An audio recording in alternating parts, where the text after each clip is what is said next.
Ես ուզում եմ դիպլոմային պատվիրել։ Երբ հատես պետք աշխատանք հարցեք, Դե օրինակ մի շաբաթում եթե լինի։ ոչ մի խնդիր։ Դիպլոմային աշխատանքից առաջին շահողը ուսանողն է։ Բավարարված չենք այն մակարդակով, որով որ հիմա իրականացում է բարձրագույն կրթությունը։ Մենք գիտենք, որ ինչ-որ համակարգ գոյություն ունի, որը իդեալական չի աշխատում, բայց գոյություն ունի այդ համակարգը։ Համակարգը աշխատում է, ստաբիլ է, արի ձեռք չտանք։ Մարդկային առումով շատ հասկանալի, բայց ոչ խրախուսելի երևույթ է։ Կային դիպլոմայիններ վաճառողներ, ինչ-որ կուրսեյեմներ և այլն։ Պարզվեց հիմա էլ կան։ Լավ, բա ինչ անենք։ Սա հարց է, որի պատասխանը դեռևս ոչ ոք չունի։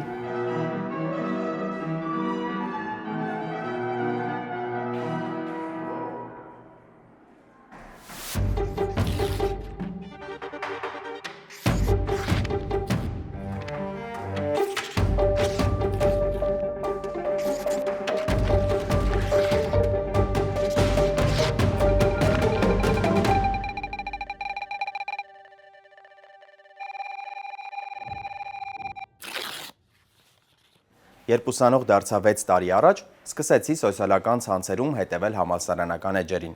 Այդ օրվանից մինչև հիմա ինձ անընդհատ ընկերանալու հայտեր են ուղարկում կուրսային ու դիպլոմային աշխատանքներ գրող կազմակերպությունները։ Հավանաբար համալսարանի հետևորդների ցանկը նրանց համար հաճախորդներ գտնելու ամենահարմար տեղն է։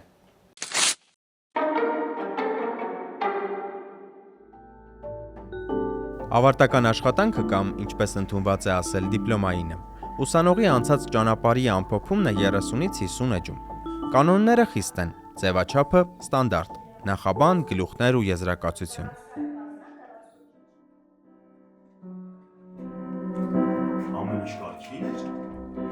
Ռեալ խնդիրներ ունենք ավարտական աշխատանքի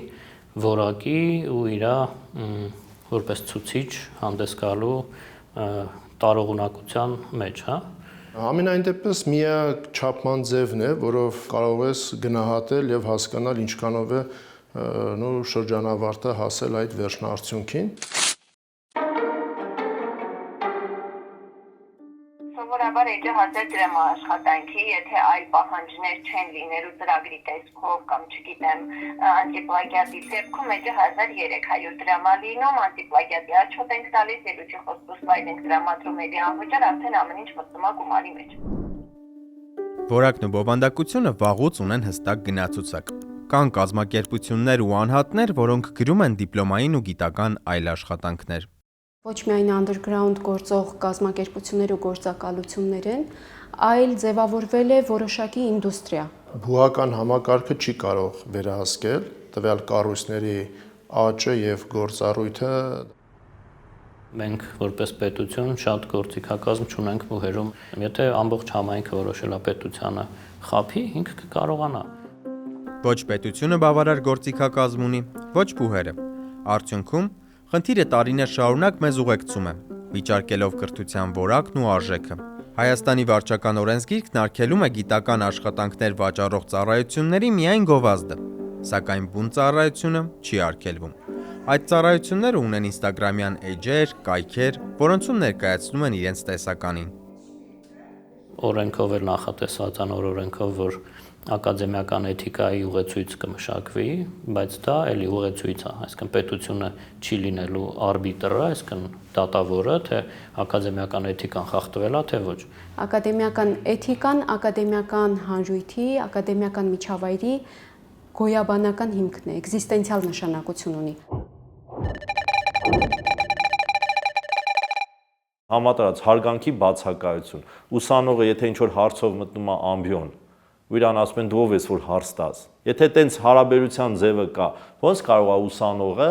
ինչ-որ արժեքներ եւ վերաբերմունք ձևավորի իր մոտ։ Սմբատ Գոգյանը եղել է Բարձրագույն կրթության եւ գիտության կոմիտեի նախագահը։ Իր աշխատանքի ընթացքում էլ հանդիպել է էթիկայի խախտման, երբ արձանագրել է, որ բուհերից մեկի ղեկավարն իր գիտական աշխատանքը ինքնուրույն չի գրել։ Համակարգն է տենց։ Իրանցից պահանջում են, իրանք էլ չեն կարող անել, իմաստն էլ չեն տեսնում։ փնտրում ու գտնում են ոնց որ շրջանցող ճանապարհներ։ Գոյություն ունի եւ խորհրդատվության համակարգը,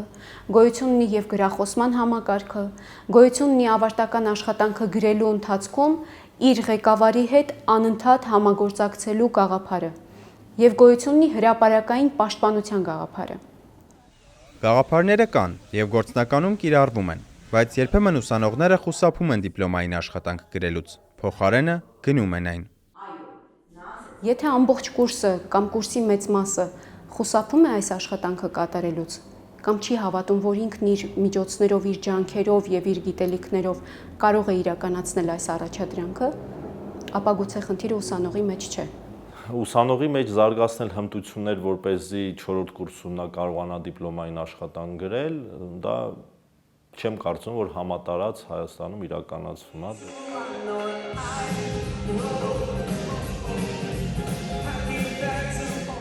Ուսանողները 4 տարի դասի են գնում, սովորում են, քննություններ հանձնում։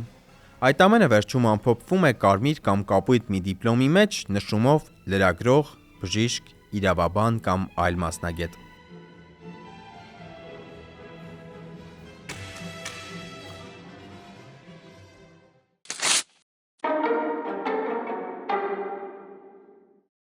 Ինչ վերաբերում այն բեմադրություններին, ես այս տարի որոշեցի, որ ավելի սյուրռեալիստական գործ վերցնել,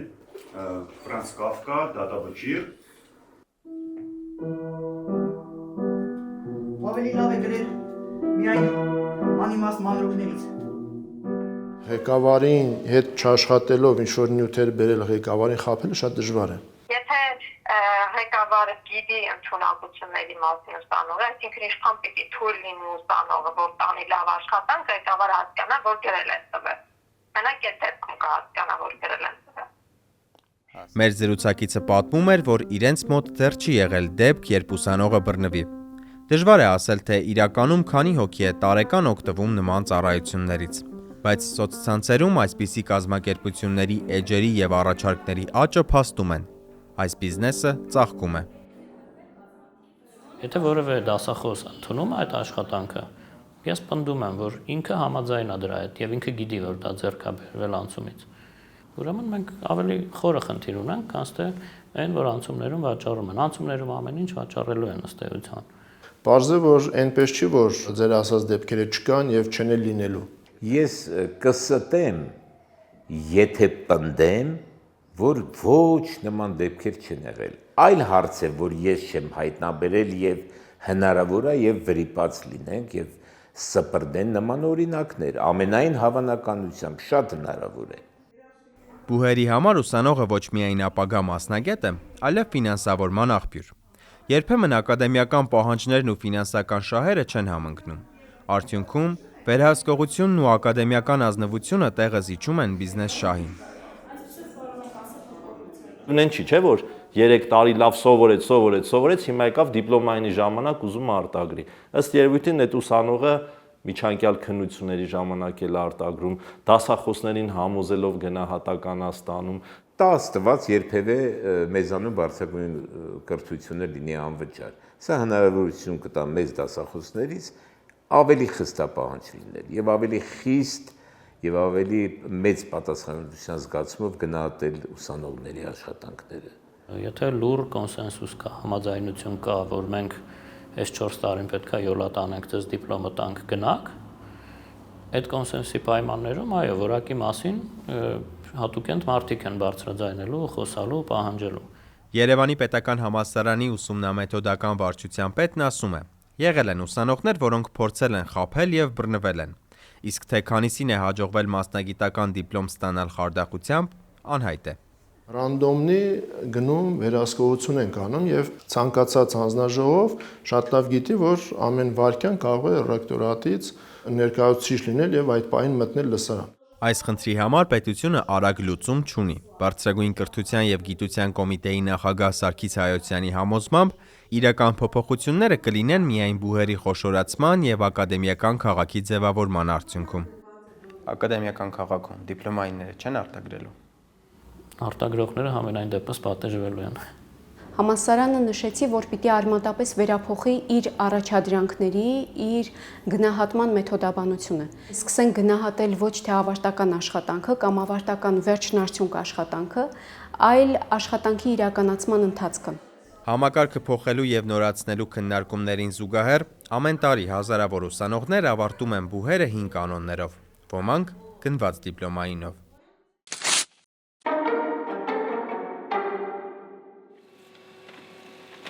Եկավ ժամանակը, որ ինքս անցնեմ այդ ճանապարհով։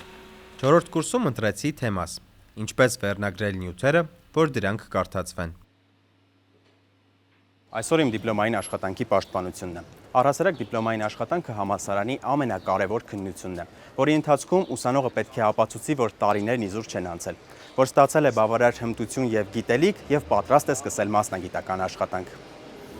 Մի քանի ամիս աշխատել եմ այս թեմայի վրա։ Գրել եմ 36 էջանոց աշխատանք եւ պատրաստել թեմատիկ տեսանյութ։ Հիմա մտնում եմ պաշտպանության մեր համալսարանի եւ հրավիրյա դասախոսների մոտ, ապացուցելու, որ արժանի եմ ստանալ մասնագիտական որակավորում։ Վերնագրը, ինչպես ասացի, նյութի անունն է եւ առաջինն է, որը մարդը տեսնում է տվյալ նյութը նայելուց։ Վերնագրի համար կան չափանիշներ։ Հանձնաժողովը ուշադիր լսեց քեզ,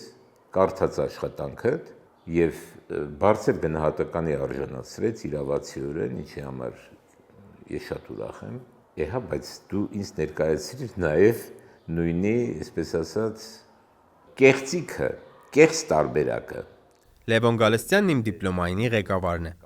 Պաշտպանությունից առաջ որոշեցի մի փորձարկում անել։ Պատվիրեցի նույն թեմայով մեկ այլ դիպլոմային։ Վճարեցի 25,000 դրամ, սպասեցի 3 օր ու ստացա պատվերս։ Հետո խնդրեցի ղեկավարից համեմատել իմ գրած ու գնված տարբերակները։ Հազարավոր մարդիկ նայեն քո։ Գրել էր ինչ-որ մի կամայական մեկը,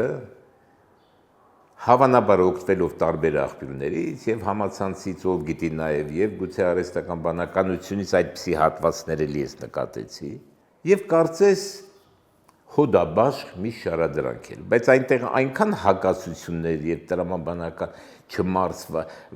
դա անմիջապես նկատելի էր։ Հիմա լավ, ինչպես նկատենք այդ սխալները, ինչ գործիքներ կան, որ վերհանենք կեղծիքը։ Ես գիտեմ, որ կան հատուկ ծրագրեր։ Հիմա գեներատորի եւ դետեկտորի հավերժական պայքար է սկսվում, ընդ որում մեկի կատարելագործումը վստահաբար հանգեցնելու է նաեւ մյուսի կատարելագործմանը։ Այս գործընթացի մեջ համալսարանը իրականում անելիք չունի։ Համալսարանի դերը դետեկտոր կա։ Չէ, դետեկտոր մենք չունենք։ Իսկ պլագիատը ստուգող սարք կամ համակարգ ծրագիր Օգտագործում ենք այն հայտնի համակարգերը, որոնք երբևիցե 100% արդյունավետություն չի ունենալու։ Մենք գրելիս նենց ենք գրում, որ պլագիատի տոկոսը շատ քիչ է հավանականությունը։ Իսկ արհեստական բանականության, որ եթե մարդ է ստուգեն, մանկավարժական է։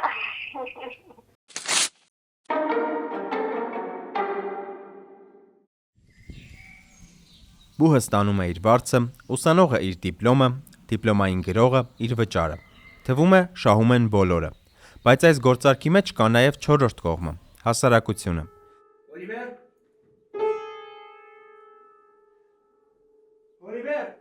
Երբ հիվանդանոց ենք գնում, դիմում ենք դատարան կամ մեր երեխաներին դպրոց ենք տանում, մենք չենք ստուգում բժշկի, փաստաբանի կամ թե ուսուցչի դիպլոմայինները։ Պարզապես ընդունում ենք, որ համալսարանները դա արդեն արել են։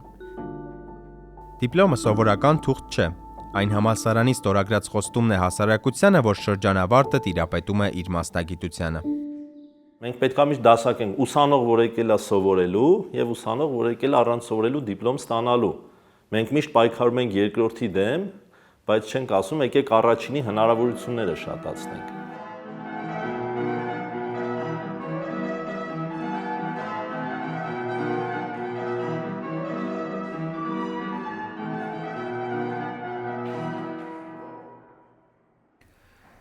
Նույն լսարանում նստած երկու ուսանողներից մեկը համալսարանական տարիների ընթացքում ձեռք է բերում գիտելիք ու հմտություններ, մյուսը միայն դիպլոմ։ Որպեսզի այդ տարբերությունը կարևոր դառնա նաև բուհերի համար, պետությունը նախատեսում է փոխել ֆինանսավորման մոդելը, վարձատրությունը կապելով ոչ թե ուսանողների թվի, այլ կրթության որակի հետ։ 6 ամիսների ընթացքում կարգը պետք է հաստատվի ֆինանսավորման նոր, Առաջիկա ամսվա ընթացքում պետք է որ ուսանողների կրթաթոշակի նոր կարգը կարողանանք շրջանառել 27-28 թվականներին ընթരാճ պետք է բուհերի խոշորացման վարժությունը իրավական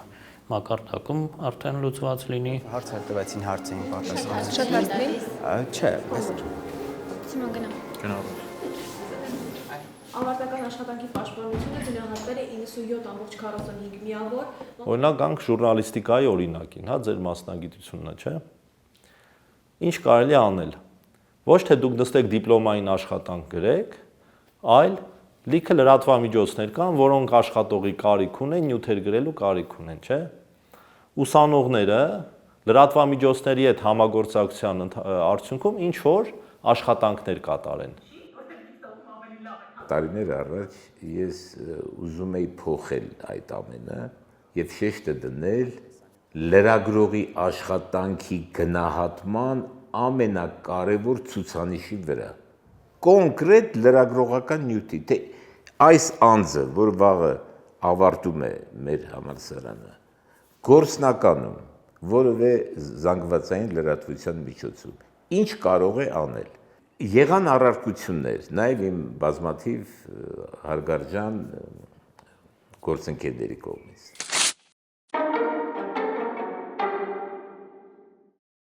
Պետությունը գործիքակազմ չունի։ Բուհերն իրենց մեթոդներն են փորձում, սակայն համակարգային լուծման համար մի քանի սկզբնական կետ կա։ Առաջին՝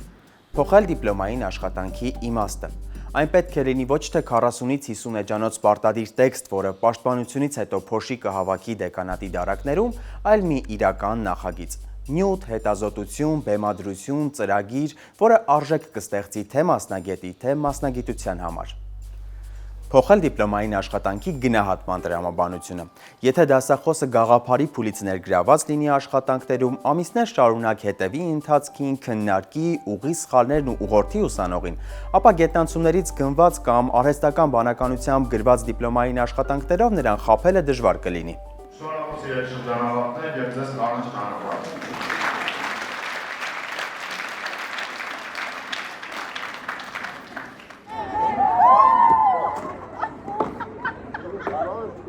Փոխել բուհերի ֆինանսավորման տրամաբանությունը։ Կրթության որակը չպետք է պակաս կարևոր լինի, քան ուսանողների քանակը, որովհետև համալսարանների նպատակը ոչ թե դիպլոմներ բաժանելն է, այլ մասնագետներ պատրաստելը։ Միայն այս փոփոխություններից հետո դիպլոմը արժեք կունենա, իսկ դրա տերը գիտելիք, հմտություն եւ մասնագիտական կյանք մտնելու վստահություն։ Դիպլոմը տրվում է Սիմոն Խաչիկի Հովհաննիսյանին, լրագրություն մասնագիտությամբ։